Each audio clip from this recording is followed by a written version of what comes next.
Welcome to the first day of action in PogChamps 3 being hosted on chess.com. 16 amazing streamers and personalities from all over the world are competing for their glory on the 64 squares.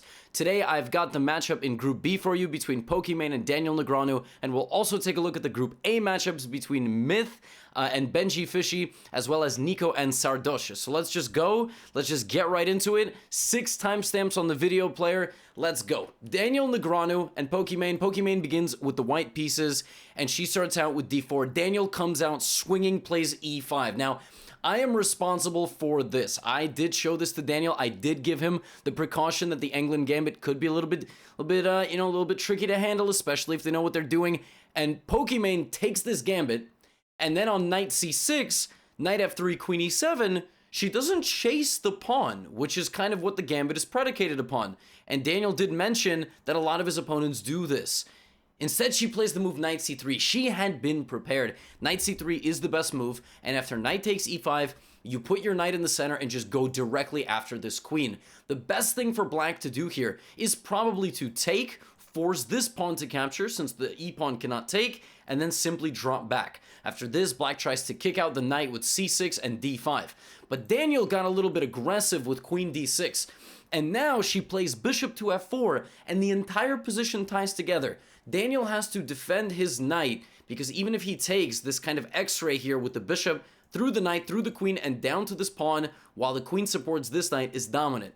Pokimane again plays the best move, which is e4, just getting more development, taking control of the center, and locking things in. We get c6, which is optically not a bad move, because it looks like you're getting rid of the knight, but here she finds knight takes e5. Daniel Negreanu responds, and the bishop is hit, and the knight is hit, so this looks like a problem. But what's worth more than a bishop and a knight combined? You're right, a queen, but also the king. Queen h5 check. I don't know if this was all part of the preparation, or if this was just what she discovered over the board, but this is lights out. Daniel goes g6, and after queen takes e5 check, c takes d5, bishop takes h8, Daniel is down what is known as an exchange. The current balance of material is the fact that both sides still have 6 pawns. White has a rook for a knight. Now, what do you do at this point of the game once you are past the opening? Well, let's just continue to try to improve our position move by move, while at the same time monitoring what it is our opponent is trying to do to us. Well, we get bishop c5, that's a developing move, trying to also attack our pawn. Pokimane plays f3, not an illogical move, very good move. Takes. Now Daniel plays b6. Very clear to me that he wants to get the bishop out. So Pokimane plays bishop c4. Is this move attacking anything? It is. Bishop g8. And Daniel played bishop b7, counter-attacking the pawn, and which would ultimately hit both rooks. The problem is that if you were to take on g8 here, and he took, that there is a fork, but white can just give a check. That's the problem. And now, once that rook is out of the way, you're going to get your other rook out of the way as well, or bring this bishop back to hit this bishop and this rook, and it's a problem.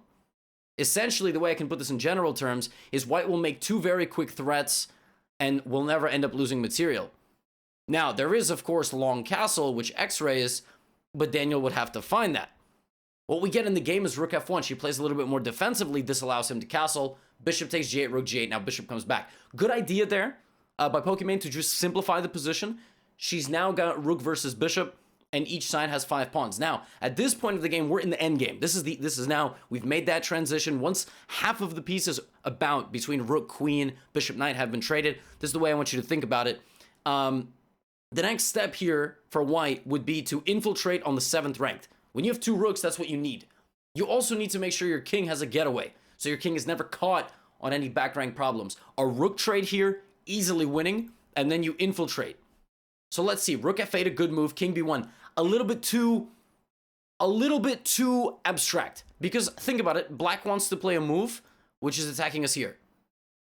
The problem with a move like rook d3 is you have to constantly think, how can they attack me? Bishop a6, and you can't play rook d3. So Pokimane plays king b1, Daniel takes. We get rook d2, bishop e3. Bishop b4, she counterattacks. But Daniel doesn't want a rook trade, very good. Rook d3, bishop to e2. Now at this point, we get rook f4, bishop f4. This rook's got to go somewhere. Rook h3, great move. But the problem is that Daniel's right on time with h5. And then she gives a check, king b7, and then plays a3. Again, not realizing that this threat does exist. The best move here for white is to stop these pawns from moving forward, h4.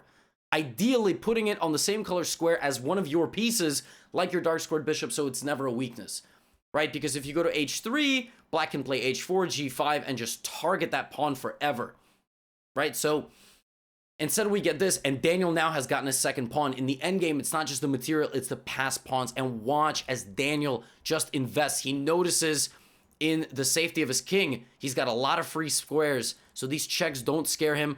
And the rest of the game, he safeguards his king, even finding a way to get that transition, trading the bishops.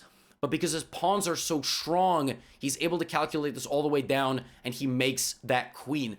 Good game by Daniel, coming back from the opening surprise, stabilizing the position. Most important thing that he did, I can't stress that enough, got all his pieces out, castled his king, and then activated his pieces, coordinated them, won a pawn, won another pawn, and slowly made that comeback. And in this position, he was victorious, absorbing that opening pressure. But this game is also a lesson in the fact that your gambits, you got to be really careful. If someone knows they're coming and you don't play a gambit that's very sound, it could run you into trouble. So England gambit players, you have to be surprising people. Otherwise, people are going to beat you out of the opening. Daniel in the second game, this is 10+2 rapid, by the way, plays e4. Pokimane responds with the French defense. I don't know where Daniel plays e5. Daniel and I, he knows a little bit of Danish gambit. I kind of told him that this is a good way to play.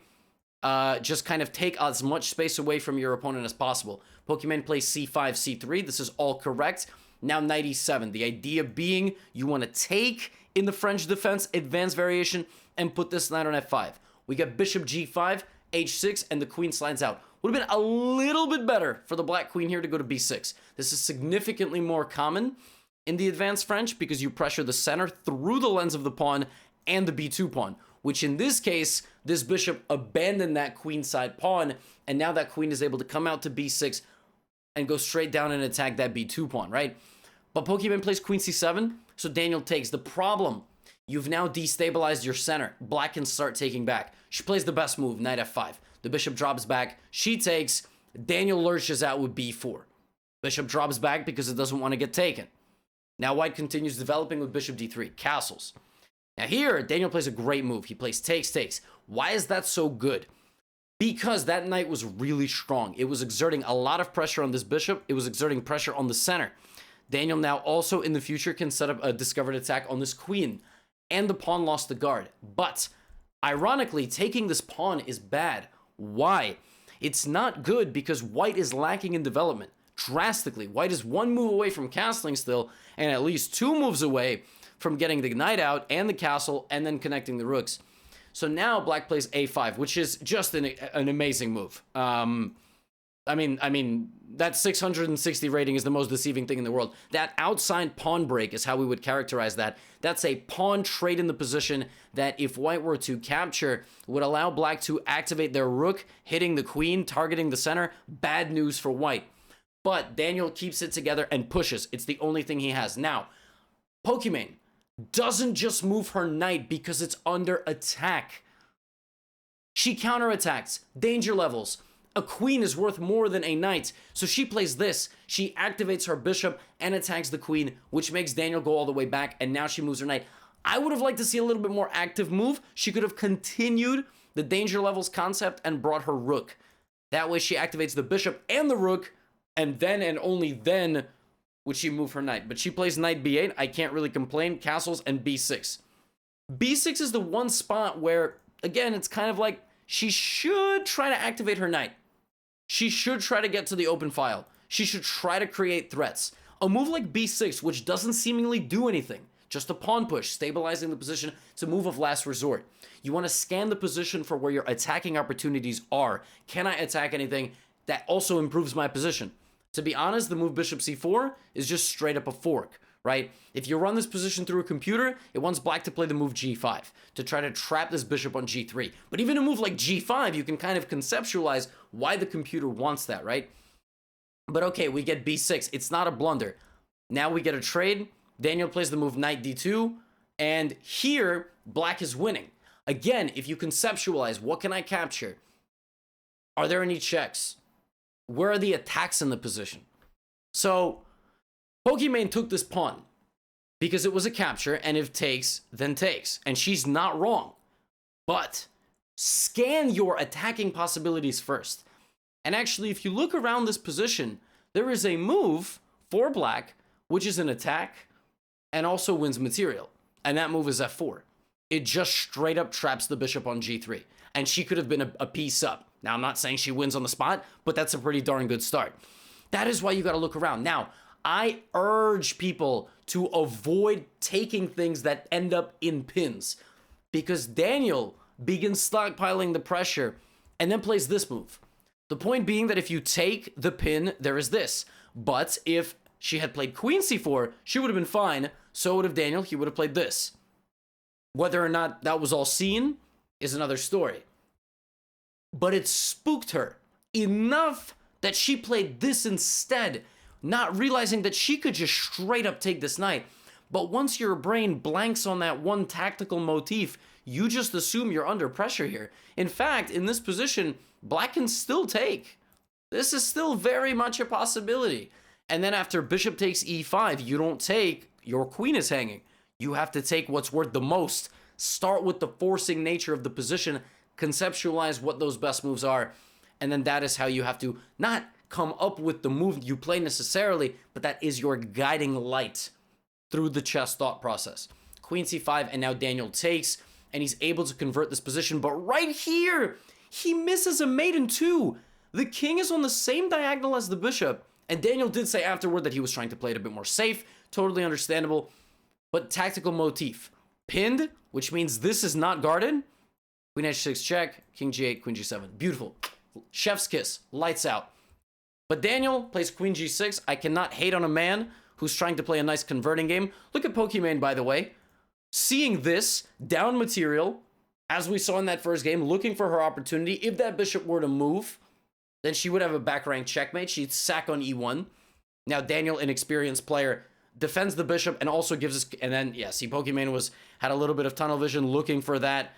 If she hadn't done that, you know, maybe what black can do here is identify a new weakness near the enemy king and try to go for it.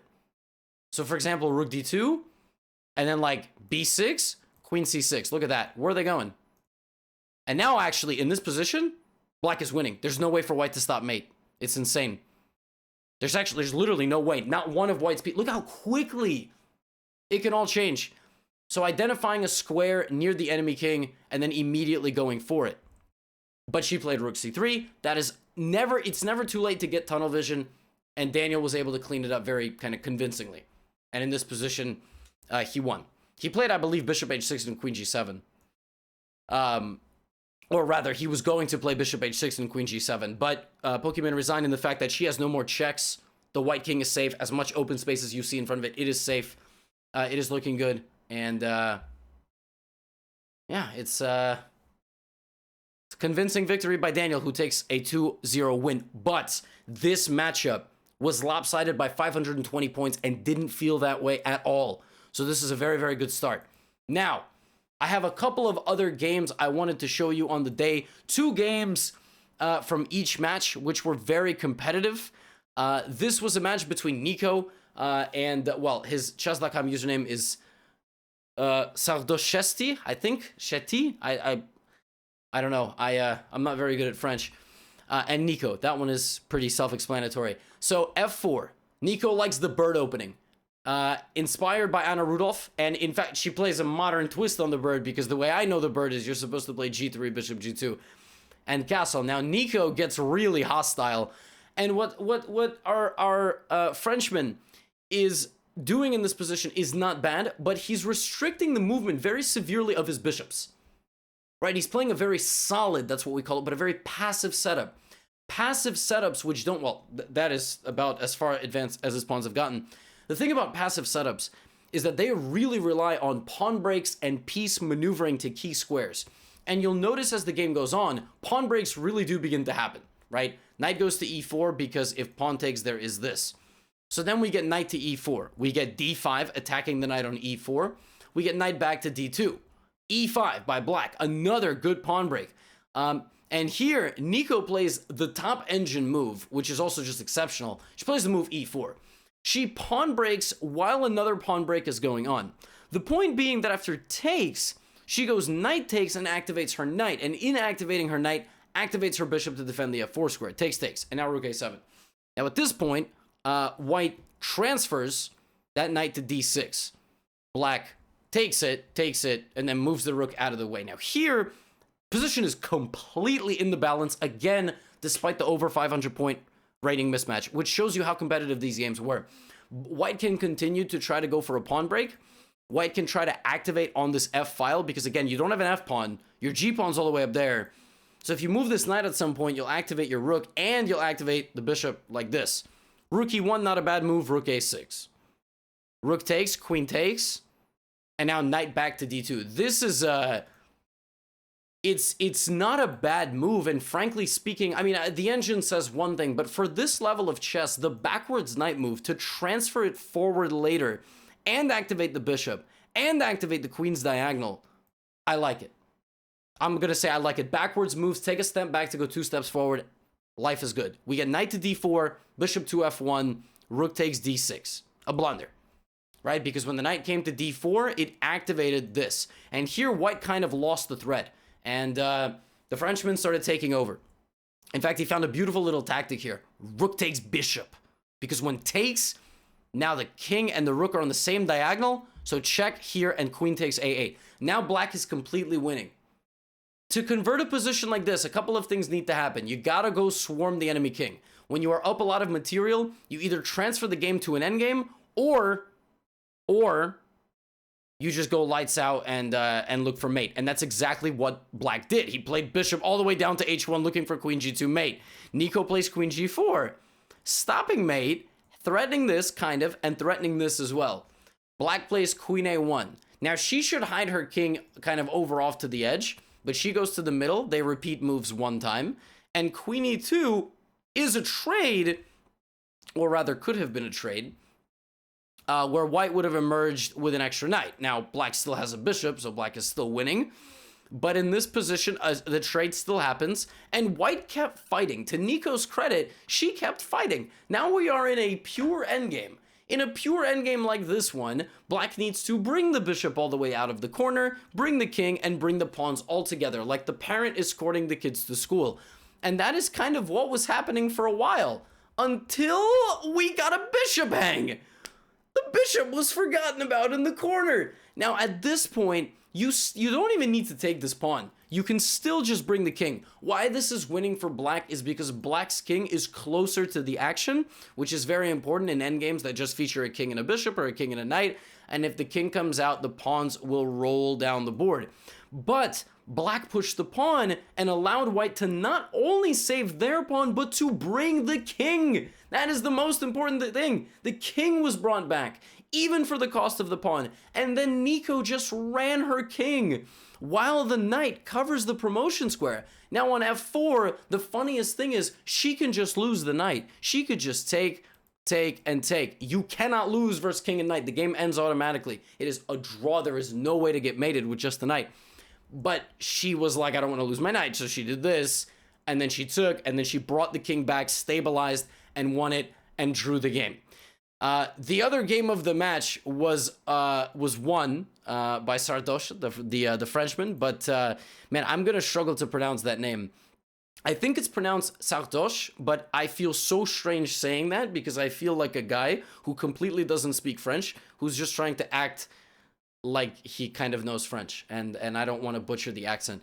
But he won the second game in the match, and he won his match at 1.5. The reason I wanted to show this game in particular, and also not to keep these recaps too long, is because they are the most instructive. I mean, it shows how crazy and chaotic a position like this was, where there are pawn breaks all over the board. There are no general pointers I can even give here. Truly, that is how complicated this position is. But the thought process remains the same. Checks, captures, attacks first. In a position like this, you don't have a lot of them. So then you have to start thinking, what is my opponent trying to do? and where are their attacking moves. Like, for example, you won't go knight d2 if you see queen e3, which can come in and destroy everything, right? You might play queen d2, for example, to try to play rook to e1 to activate your rook. Little things like that. When the knight comes to d4, you go, okay, what is this knight attacking? What else are black's pieces attacking? Oh.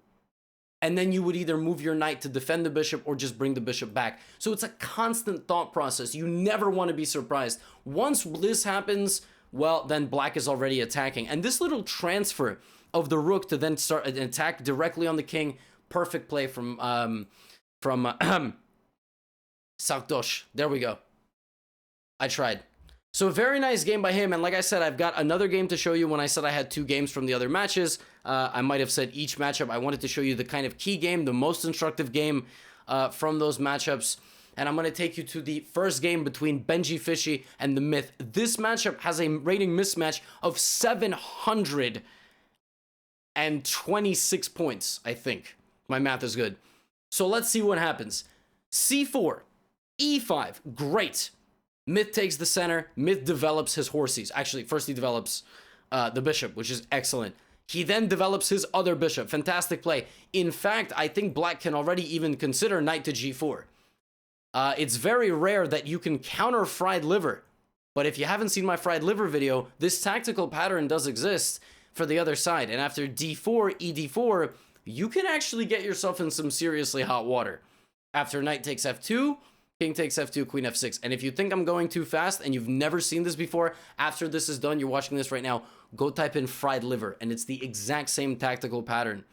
Fried liver on YouTube, fried liver on Google will get you some weird supplements. So we get bishop g4, and Myth plays a very solid opening indeed. He then plays, I mean, this was like the move of the game for me, knight back to e7. Why? Because he's creating breaks in the center with the pawns. Watch what Myth does. c6, d... When is the last time on planet Earth a 495 rated player moved his knights backwards and played pawn moves like this in the center of the board to chip open the position like this? I mean, are you kidding me? Myth, you have arrived, my friend. And now knight to c6 and the queens are off the board.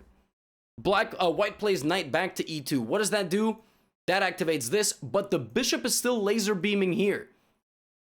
So if black is thinking in this position for one of those forcing moves, how can I attack my opponent? How can I take something? Checks. Bad. Capture. Not bad, but also not necessarily any good. Any attacking moves, moves that create a threat, you can't go here. Takes. What about e4? Oh.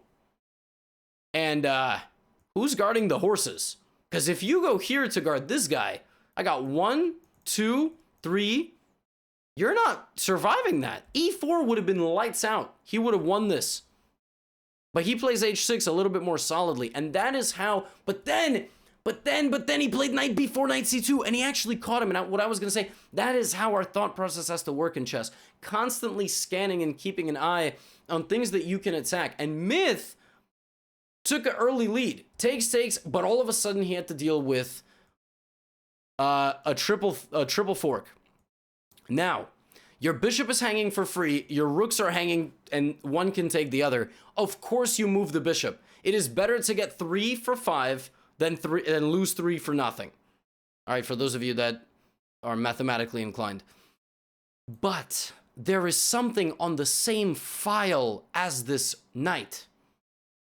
And that is the rook. You can paralyze white's knight, which was missed here. Myth played arguably the second best move. The problem is he is down 2 pawns. And then he played rook f7, which on its own does not look like a mistake, but it attacks the bishop. But you gotta go, when you play a move like that, you gotta go, where is that piece gonna move? How can it attack me? And the answer is bishop d5, and the answer is Benjy plays it, and now he's got this. And that is the how many of you have played moves like that, where you attack a piece, it comes back and it slaps you in the face? But that's avoidable. And that is why I make these videos, for us to learn from these moments. Actually, here, Benjy calculated rook e8 check, king h7, bishop e4, thinking it was mate, but saw that Myth went g6. So rook e8, king h7, bishop e4 attacking the knight, g6, and he said, I'm just gonna take. But hold on a minute. Rook e8 check, king h7, when you are calculating this,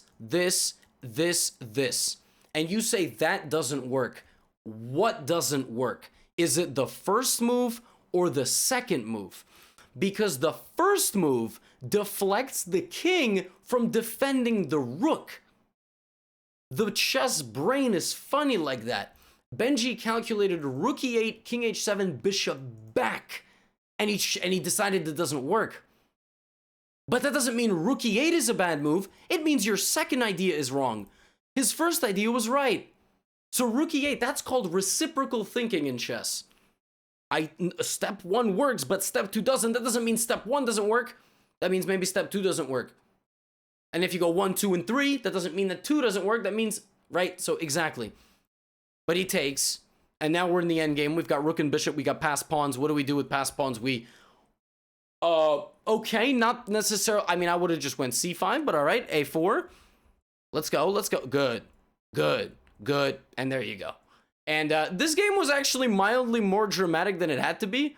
Benjy decided to sacrifice on e7. He did have just mate in one now, getting all up in the face of the king there, defended with the rook.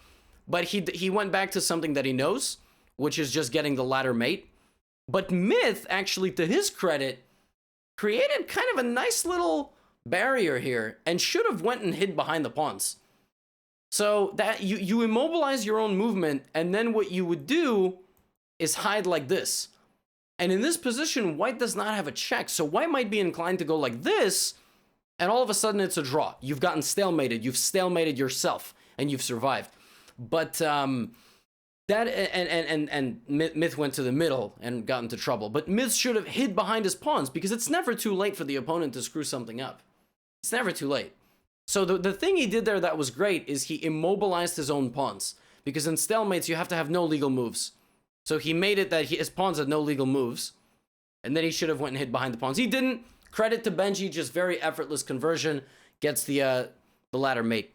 There were a lot of motifs in the... Oh, and by the way, Benjy won 2-0. But again, all these games, every single game today was over 40 moves. Was about 40 moves. The shortest game of the day was this game, and it was 35 moves long. So an amazing first day of chess in PogChamps 3. I'm going to be selectively making these recaps, and hopefully, you know, if you're one of the competitors watching, if you're one of the people that were featured, hopefully you're enjoying. If you're one of the many fans of the event, hope you're enjoying as always. Feel free to check out some of my other openings videos, tactics, strategy videos that I have. And if you are an upcoming opponent of some of the people featured in this video, well, now you have some intel.